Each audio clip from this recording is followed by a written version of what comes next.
Igual sucede en política y muchos de ustedes que son reconocidos políticos, que una historia muy acreditada en Baja California lo saben. México ha tenido momentos culminantes de ingenio, de creatividad, también en materia política y también en materia normativa.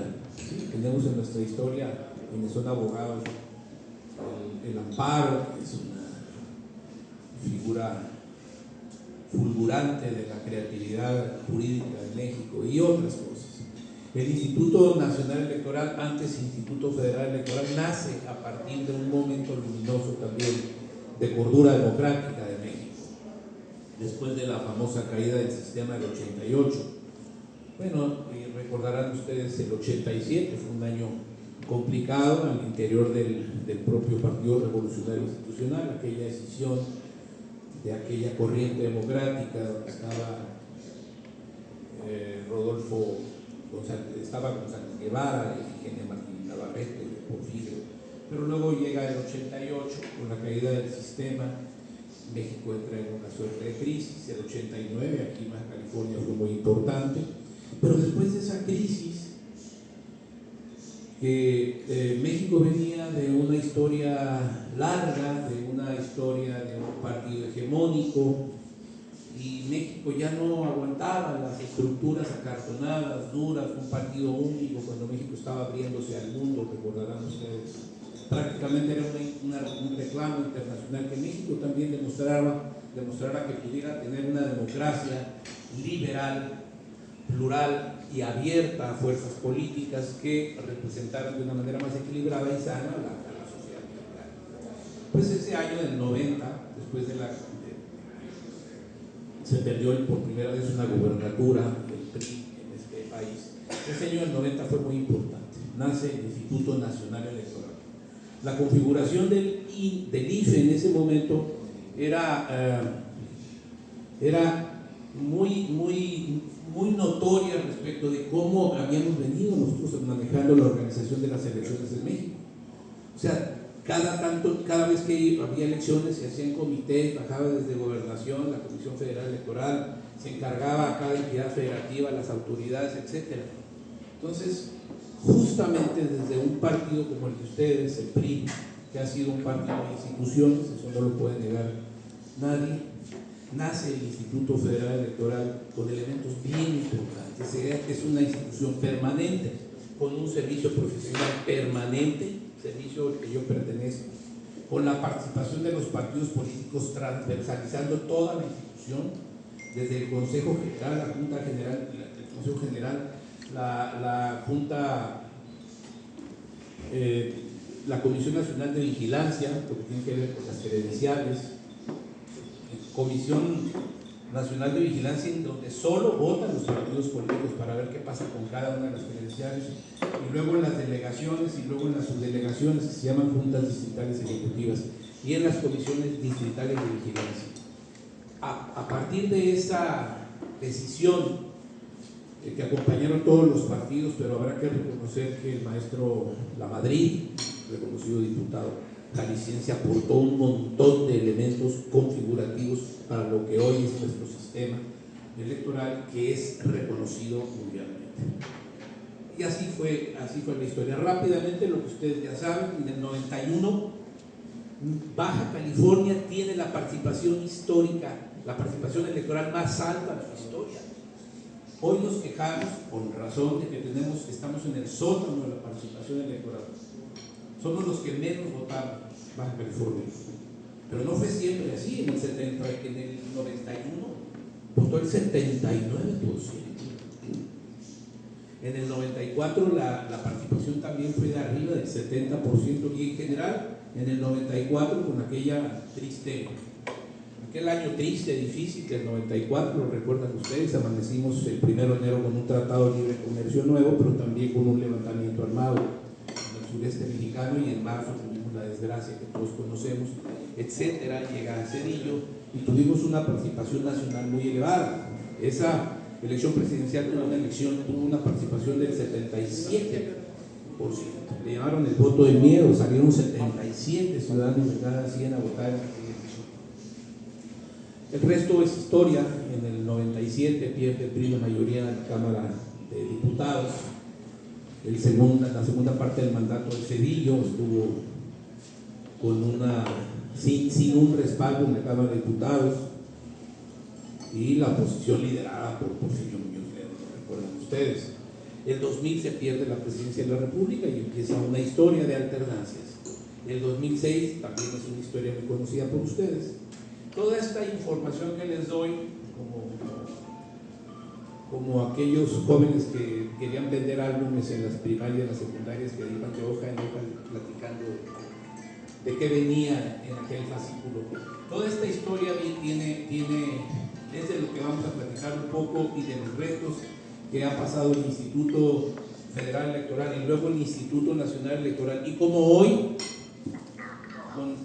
como lo platicamos hace rato con algunos medios de comunicación, el Instituto Nacional Electoral enfrenta la necesidad de sostener su credibilidad con la estructura que tiene, pero evidentemente con la presencia de las fuerzas del régimen, es decir, como sucedió con el PRI en su momento a principios de los 90 y luego después en 2006 con Acción Nacional y el PRD, siempre el partido en el poder ha hecho sentir su presencia, y esto está sucediendo hoy día. Hoy lo que necesitamos es decir que el Instituto Nacional Electoral sigue siendo confiable, y de eso vengo a hablar con ustedes. Entonces, si le podemos empezar. El contexto electoral de Baja California, no me quiero tardar mucho. ¿Cuánto tiempo tenemos? Son las 9. Bueno, espero terminar 30 minutos. Ok. Baja California, municipios. En Baja California tenemos, ya lo saben ustedes, 7 ayuntamientos, 7 municipios, 9 subdelegaciones. La delegación del instituto está en Mexicali, y ustedes conocen muy bien las juntas distritales. Aquí en Tijuana tenemos 4, estos son nuestros municipios, y en Mexicali tenemos 3. Habrá otro en Tecate, que es el distrito 9, y otro en Ensenada, que es el distrito 3, que cubre incluso Isla de Ceros. ¿Qué vamos a elegir en el 27? 500 diputación, como ha sido siempre.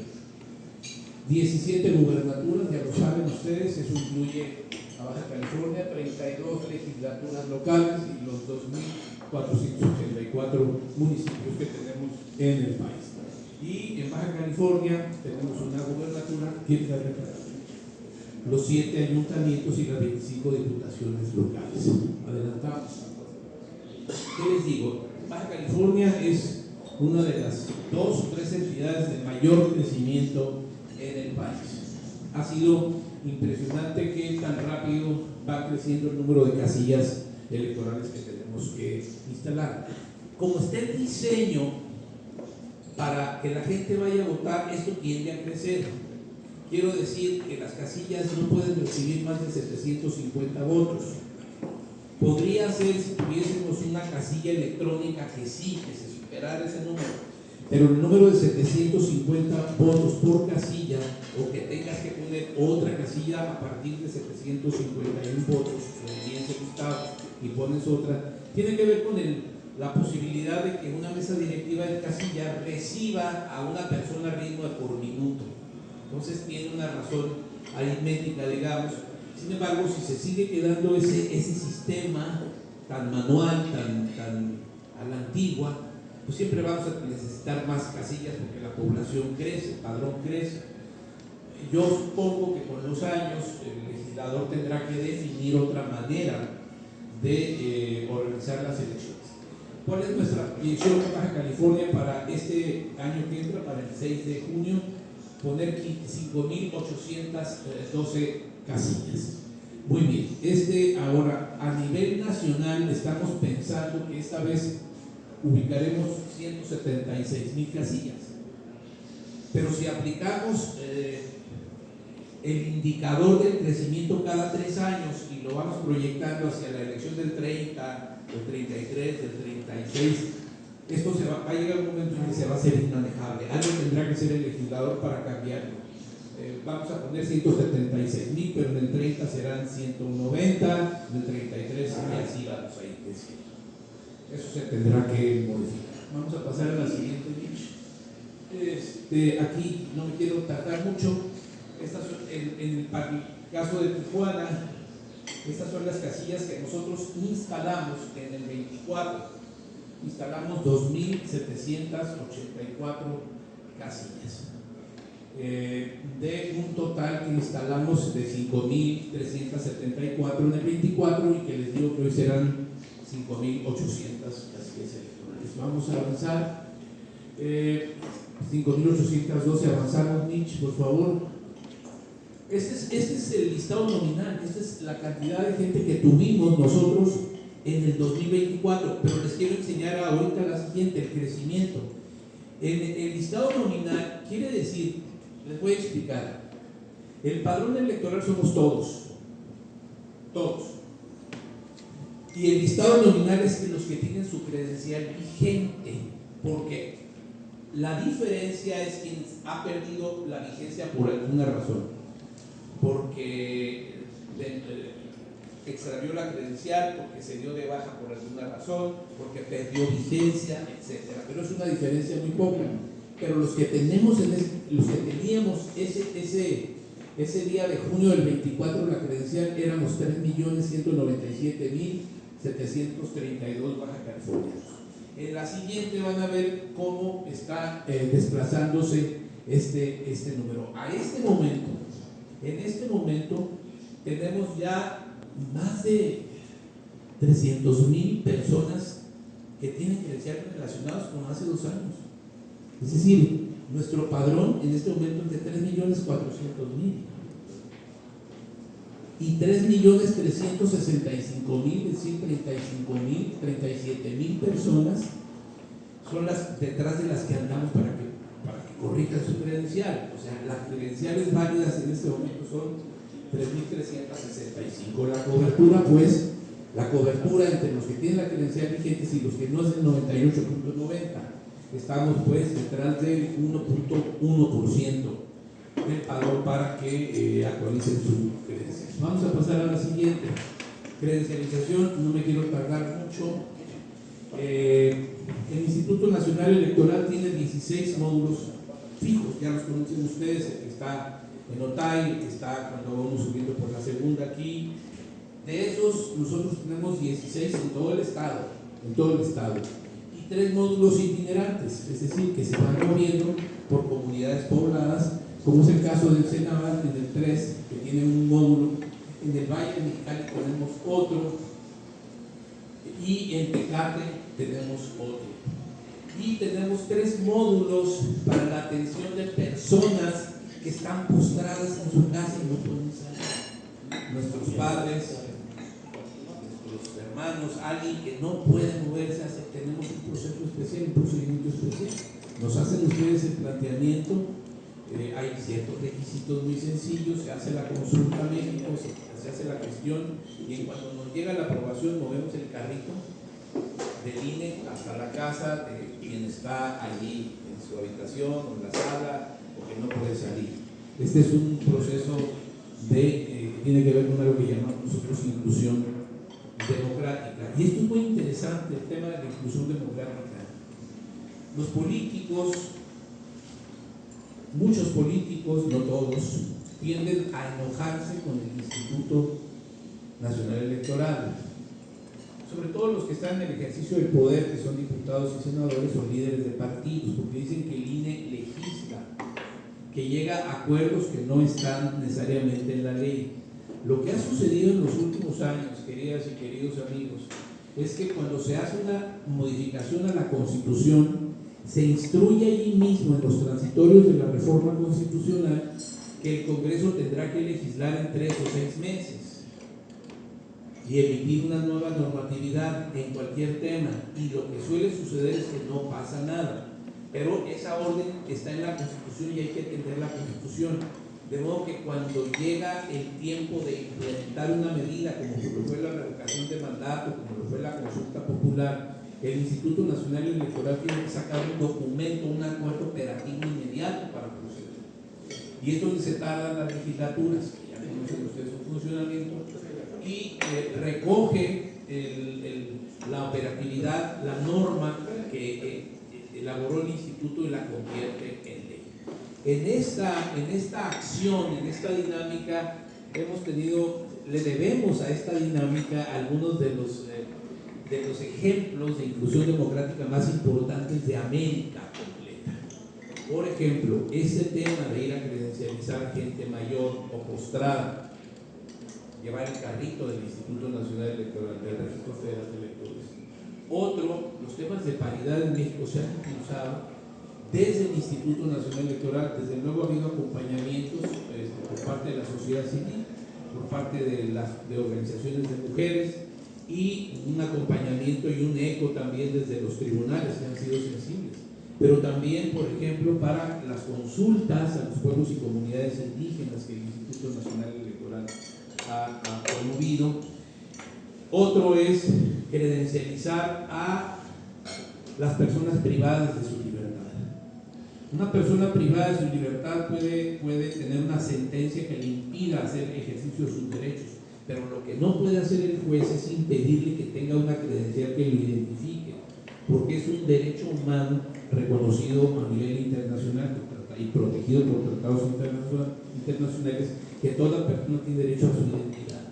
Entonces, una persona desde la cárcel le dijo al tribunal: yo quiero mi credencial, y alguien le puede decir: pero tú no vas a poder votar porque tienes impedido votar por una sentencia.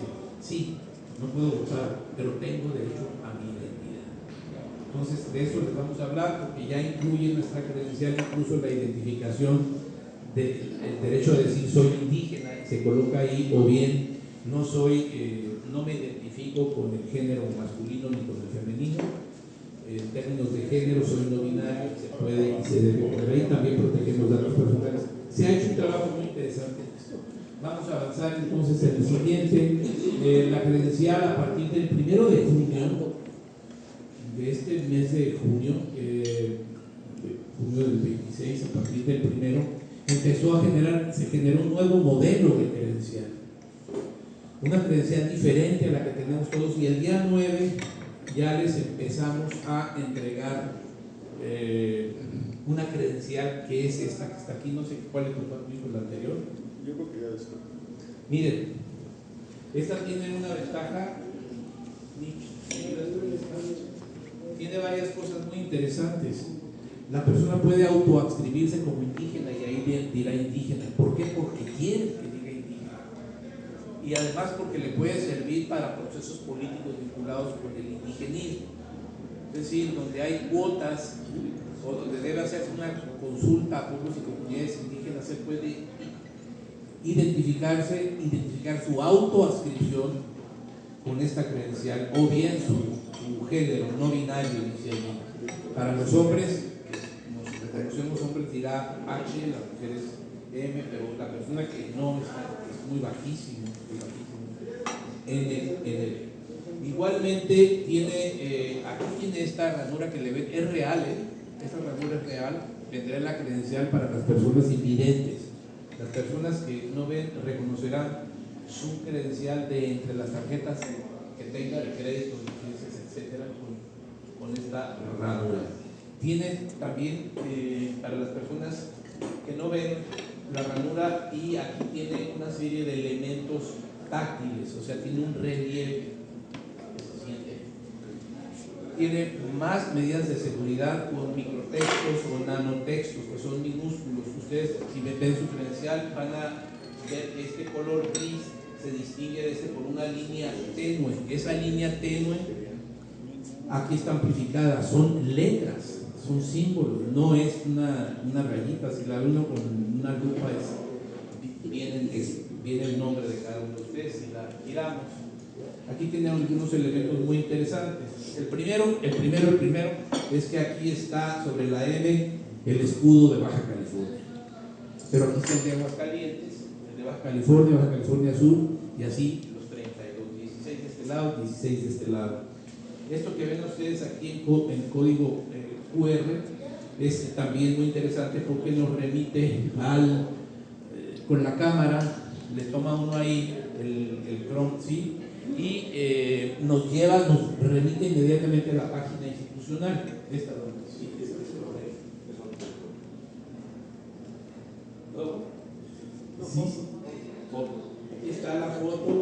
este lado. Ah, sí, aquí no está eso. Y además, un tema muy interesante, don Luis, fíjese, nosotros tenemos en la credencial la foto desde el año 92 copiando el ejemplo de Baja California. ¿Se acuerda de aquella naranjadita que teníamos con el mapa? La debe tener por ahí. Mapa de la península. Sí, ellos en Baja California pusimos primero la credencial, la imagen, y luego lo hizo también el Instituto Federal Electoral. Hologramas, elementos visibles con luz ultravioleta, fotografía fantasma con datos variables, identidad de género autopercibido, y al reverso la fotografía otra vez, la fotografía autorreactiva con luz ultravioleta, el escudo de las 32 entidades, etcétera, etcétera. Vamos a avanzar rápidamente. Ahí está, el elemento táctil, ese que les decía yo, impresión con efecto arcoíris, le hacen así y podrán ver ustedes ahí. Vamos a avanzar. Muchas gracias. Ustedes, si entran a la página del Instituto Nacional Electoral, encontrarán un sistema de estadísticas de elecciones, de las elecciones nacionales, en donde van a encontrar desde la elección de 1991 hasta la fecha datos de cómo se votó en cada sección, distrito, municipio, entidad federativa, circunscripción y nacional. Y es un método muy amigable, es un mecanismo muy amigable que cualquiera puede meterse y hacer filtros, sacar cierta información, y porque tenemos la obligación constitucional de hacer algo por lo que se sufrió y se exigió muchos años: la transparencia inmediata de los resultados electorales. Y esto se construye ya. El día de la jornada electoral van ustedes a votar. Al llegar a su casa o al otro día, digamos, el domingo, al lunes siguiente, pueden ustedes entrar al distrito del que son, a la sección, y encontrar escaneada ahí el acta que se levantó en esa casilla con la firma de los representantes de los partidos políticos y de los funcionarios y funcionarias que fueron los presidentes, secretarios, contadores, etcétera. El acta donde está el voto de cada uno de ustedes. Y esto ha ido mejorando con los años, porque antes lo hacíamos cuando llegaba el paquete electoral al distrito, es decir, a las 10, 11 de la noche cuando llegara. Hoy se hace desde la casilla, se toma una foto con un dispositivo especial y se reenvía ese a una base de datos o un repositorio del Instituto Nacional Electoral. Cada acta está certificada, y esto nos permite varias cosas: primero, la transparencia, pero también la seguridad de las personas. Yo les digo a quienes son funcionarios de mesa directiva o quienes son representantes de los partidos, que cuando llegue una persona a violentar una casilla electoral y se quiera llevar la urna, que se la lleve. Si el acta ya está hecha, el acta de cómputo es el acta de defunción de la papelería que está dentro. Ya no importa que se lo lleven, aquí está ya el papel, ya quémalo si quieren, háganlo. Desde luego no lo llevamos porque es patrimonio nacional, pues ¿no? Ya lo quemaremos, ya no lo quemamos, pero ya lo destruiremos después. Pero existiendo el acta, que se la lleve. Nadie, ninguna vida vale ni siquiera una urna. Entonces, vamos, esto es estadística, y también hay conteos censales. Esto es bien interesante, nos dicen los conteos quién votó, de qué manera votó, en términos de participación ciudadana, no político electoral, sino de edades, de sexo, de ubicaciones en el país, etc. Eso es muy importante. Ahí están los datos generales. Vamos a avanzar. Esto para Baja California, a ver si me permites. Esto es lo que tuvimos en el 24, ya se los platiqué. Hemos tenido, miren, en el 24 tuvimos una participación aquí en Baja California de 47, o sea que ni siquiera no votamos ni la mitad aquí en Baja California. Y en el 21 el 37, pero los años tristes son estos. En 2015 votaron 3 personas de cada 10, 30 de cada 100, 70 se quedaron en su casa de cada 100. En el 2009 igualmente 30 37, estos años intermedios, elecciones intermedias, el 2009, el 2015, el 2021 es muy baja la participación. Siempre tiende, las elecciones presidenciales y ahora las de gubernatura tienden a subir el voto, a elevarlo, ¿no? Pero sí tenemos un tema de participación, y cuando la participación es baja, lo que se llama legitimidad política de las autoridades es baja. Porque les pongo un ejemplo: si en el 2015 de 30%, 3 de cada 10 decidieron algo, 3 personas de un grupo de 10 decidieron algo, en realidad lo decidieron 2, la mayoría. Entonces, que en un grupo de 10 decidan 2 es un daño a la legitimidad social de esa autoridad. Están mandando 2 personas en un grupo de 10. Lo mismo sucede en cualquier, digamos, si en una sociedad vota el 60%, debemos entender que el 60%, pues el 35% tomó la decisión, y así nos damos, podemos generar más ejemplos. Esto es cómo se ha votado. Vean ustedes, veía yo, históricamente Mexicali ha votado más, un poquito más que Tijuana. Vean ustedes esto: Mexicali 60, Tijuana 52. Estoy hablando del 2000. Aquí están otros, pero me interesa este ejemplo de Tijuana. 28 en el 2003, 34, 43, 49, 28, 34, 51 Tijuana, 55 Mexicali, por poner un ejemplo, ¿no? Pero sí hay varias explicaciones, no es lo mismo Tijuana que Mexicali, hay un montón de cosas. La migración es un factor. Ser una ciudad dormitorio es otro factor. Esta dificultad que tenemos hoy de cruzar de aquí para allá o de allá para acá es un factor. Y las largas estadías de quienes no deciden afincarse en Tijuana, que están pensando en algún momento de regresarse a Estados Unidos o de regresarse a otra parte del país, le hace no sentirse apropiada, perteneciente allí, y no importarle, porque siempre está pensando que se va a ir. Cuando nos quedamos y nos apropiamos del espacio donde estamos, donde habitamos, sí nos empieza a preocupar y empezamos a tomar. Pero también esas decisiones, esa participación es diferenciada según la edad que tengamos. Vamos a pasar a la siguiente. Miren, por ejemplo, ¿quiénes votamos más? Los adultos mayores, entre los adultos mayores y los adultos plenos. Los jóvenes adultos, 35, 45 más o menos, votan al 19%. Esto da el 100%, todo esto da el 100%. El adulto mayor, el 21, compone el 21, como tiene que ver con edades, bueno, también está el tema de los fallecimientos, se refleja, pero en general, quienes somos adultos mayores, votamos más. El adulto pleno, el adulto joven, la adulta, aquí ya estamos distinguiendo con mujeres, y los jóvenes votan poco. Los jóvenes que estamos reflejando ahí son los de 18 a 25 años, son los jovencitos, votan la primera vez cuando tienen la credencial y no los vuelven a ver hasta los 34 años, se nos desaparecen hasta que se asientan, se casan o viven en pareja o ya tienen un hijo o 2. Empezamos a ver ahí este proceso de maduración, también social, también política, de las personas. Eso es más o menos. Este tipo de información es la que le decía a ustedes que no la encontramos en la estadística electoral, la encontramos en los conteos censales de participación, porque hay análisis ahí muy interesantes.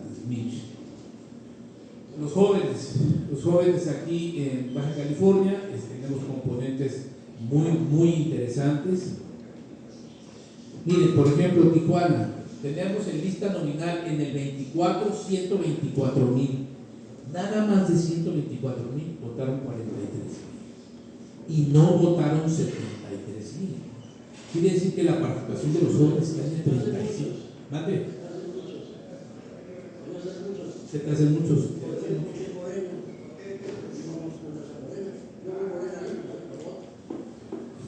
Sí. factores, se han hecho estudios muy interesantes, sobre todo el Colegio de la Frontera Norte hace estudios muy interesantes, se aplica más. Vamos a pasar a la siguiente.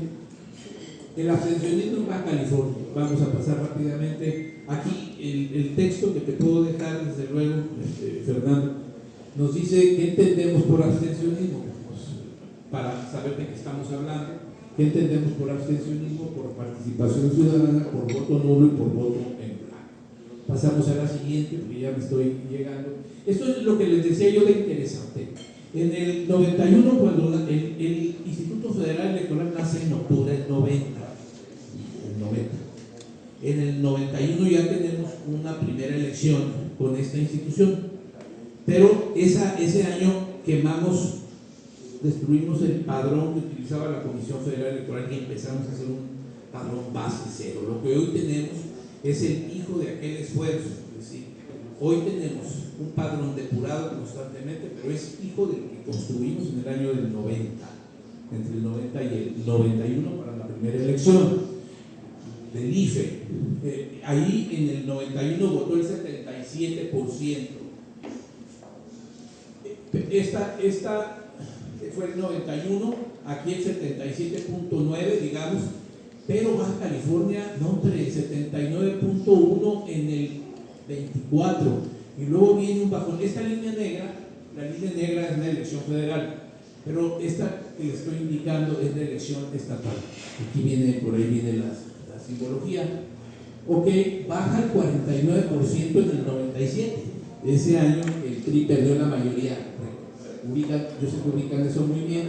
En el 2000 hubo un jalón con aquella elección de la Bastilla, el Fox y tal.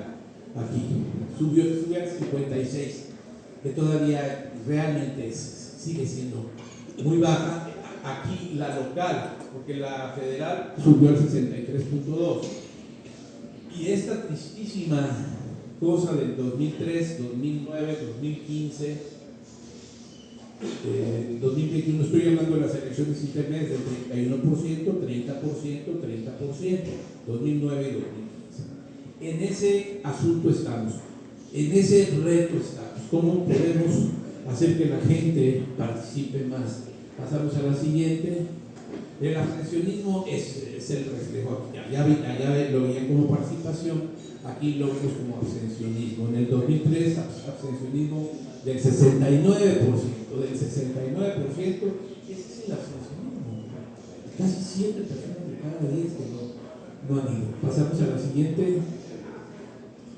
Proceso electoral concurrente 2020-2021. Me voy a pasar a la siguiente para avanzar rápidamente. El concurrente 2023, están datos que a ustedes les pueden interesar, no quieren entrar más a fondo, pero me sigo para llegar rápidamente a los retos. ¿Por qué es importante fortalecer la participación? Porque es un elemento fundamental para consolidar la legitimidad democrática, promover una mayor representatividad de los gobiernos, fortalecer la confianza de la ciudadanía en las instituciones electorales, contribuye al fortalecimiento de la cultura cívica, la inclusión política y la estabilidad del país. Sin duda, uno de los méritos mayores que ha tenido el IFE en su momento y el INE hoy es que al lunes siguiente de la elección del país amanezca en santa paz, no con la gente en la calle protestando por una elección que se considera oscura, poco clara, ambigua. Y nosotros, el compromiso que tenemos nosotros en el INE, yo en California, es ofrecerles a ustedes claridad, informar oportunamente, transparencia, etcétera. Vamos a pasar a la siguiente. ¿Cuáles son los retos? Y aquí sí estarán ustedes de acuerdo conmigo. Necesitamos sujetar a los partidos políticos a las reglas. Esto es terriblemente difícil, complicado. Lo digo de la siguiente manera: los partidos, a través de sus cuadros de formación, que ya no los tienen como antes existían, los partidos son, además de ser entidades de interés público, que lo son, de ser órganos funcionales del Estado, que lo son, porque los partidos los partidos tienen el monopolio de la vía para que las personas se hagan gobierno. Sí hay candidaturas independientes, pero no han sido muy exitosas, sino que la gente gira alrededor de ideologías y de organizaciones, alrededor de valores para distinguirse uno de otros. Pero finalmente los partidos son las canteras de donde surgen hombres y mujeres que van a conducir al Estado mexicano. Un partido que no cultiva a sus jóvenes en la ética, pues ¿qué esperamos cuando sean gobernantes? Por eso los partidos tienen que sujetarse a la verdad, a la ética, a la legalidad, a la decencia. Eso es lo que se pide a los partidos políticos, y los candidatos también. Los candidatos tienen que sujetarse a la norma, les guste o no. A nosotros también como árbitros, a propósito del fútbol, el árbitro se tiene que sujetar a las reglas. Puede ser que una norma no le guste, no me guste a mí lo personal. Me acuerdo ahora, en febrero fue el Super Bowl, ¿no? El presidente Trump subió un tweet y dijo, criticó primero a Bad Bunny y después, en el medio tiempo, y después dijo que no le gustaba la regla del kickoff, de la patada de despegue, y que la cambien, porque es una desgracia esa regla. Él puede pensar eso, pero el árbitro que está ahí tiene que aplicar las reglas. Y nosotros hacemos eso en el Instituto Nacional Electoral, y estamos esperando que toda la construcción de las elecciones es un tema integral. Nosotros organizamos elecciones, sí, pero hay instituciones que persiguen delitos, hay instituciones que tienen inteligencia financiera, hay instituciones que regulan. Es decir, es un entramado complejo en donde cada quien debe cumplir con lo que le toca. El uso de los recursos públicos, el comportamiento de los gobiernos, y es algo que ustedes como sociedad civil deben seguir exigiendo. Que los partidos cumplan, que los candidatos y aspirantes se sometan a la norma, que los gobiernos no usen los recursos públicos porque desestabilizan la equidad electoral, que este es un problema severo del Estado mexicano. No podemos seguirlo matizando ni tibiando. Es un problema severo, sí, tenemos un problema severo con la incursión del crimen organizado. ¿Qué tan amplio, qué tan a fondo? No lo sé, pero tenemos un fenómeno aquí. Y el comportamiento del Instituto Nacional Electoral también. No es ninguna institución es perfecta, pero nosotros estamos comprometidos a organizar elecciones impecables, limpias, transparentes, y los partidos, como decía en su declaración, señalarlo. Ustedes, las organizaciones, señalar lo que está mal, denunciar si es el caso, ir a los medios si es necesario. Estoy hablando de algo que es ideal, la participación de la ciudadanía. No estoy promoviendo un levantamiento aquí, pues, pero estoy diciendo que a todos nos toca algo.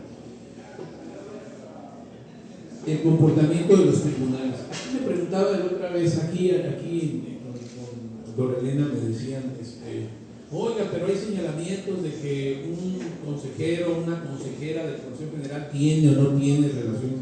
Sí, pero el Consejo General es una mesa deliberativa de 11 sujetos. Ahí el trabajo que se tiene que hacer es política para seguir dialogando entre consejeros para llegar a las mejores decisiones. No es tan difícil, o por lo menos no es la parte más difícil. La parte difícil fue el proceso legislativo que construyó una norma. La aceptación de los partidos políticos que aceptan sentarse en una mesa de deliberación de un órgano que tiene un árbitro que es neutral y que está dando la palabra y construyendo decisiones y conceptos. Y el comportamiento de los tribunales también. Por supuesto que la gente se fastidia, puede llegar a cansarse cuando ve que nadie, ni los partidos hacen lo suyo, ni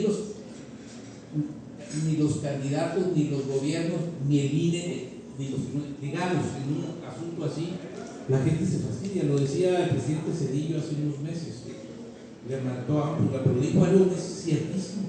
En México tenemos un problema severo de Estado de Derecho, de cultura del Estado de Derecho. Bueno, a mí me acordé de la normalidad electoral, fue justamente Zedillo quien dijo en el 94 que quería ya la regla, una legislación que nos acercara a la normalidad electoral. Muchas gracias. Vamos a pasar a la siguiente Retos operativos, ya se los comenté. La integración de las mesas directivas de Casilla Tijuana es un problema para la integración de las mesas, los ciudadanos no quieren. Vamos a contratar otra vez a nivel nacional 50,000, más o menos 50,000 capacitadores a partir de febrero, marzo del año que entra. Aquí contratarlos es difícil porque la vida es muy cara y nosotros traemos un parámetro de honorarios que tiene que ver diseñado en el centro del país. Aquí es muy caro, Tijuana, Tecate, etcétera, Mexicali. Y las localidades de difícil acceso, como Isla de Cedros, por ejemplo. En fin, vamos a avanzar en lo siguiente, y me parece que pasas a la siguiente. Bueno, ¿a qué nos comprometemos? Yo, por lo menos en lo que a mí corresponde, es a respetar estas reglas y trataré de ser muy transparente con cómo vayan sucediendo las cosas, no darle la vuelta a los fenómenos que se ven, pero sí decir con toda claridad que el Instituto Nacional Electoral tiene acotadas sus atribuciones. No podemos ser un supremo poder conservador que lo mismo acuse de oficio, inicie un procedimiento de oficio y lo mismo de oficio lo resuelva y lo mismo, no podemos hacer eso. Hay una unidad de inteligencia financiera, hay fiscalías de delitos electorales, hay tribunales, hay legisladores y nosotros organizamos elecciones limpias, transparentes, puntuales. Ese es el compromiso nuestro, Mitch. Bueno, les platico un poquito para cerrar. Hay un señor que se llama Eduardo Galeano, que tiene un libro muy interesante que se llama Las venas abiertas de América Latina, pero le gusta mucho el fútbol. Y escribió algo: el trabajo del árbitro es hacerse odiar.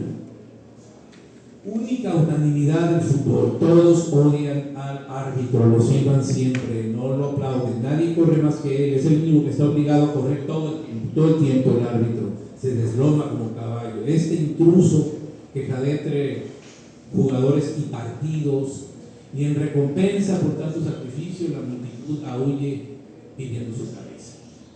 En fin, a veces, raras veces, alguna decisión del árbitro coincide con la voluntad del hincha, del aficionado, pero ni así consigue probar su inocencia. Los derrotados, siempre los derrotados pierden por él, y cuando ganan, ganan a pesar de él, ¿no?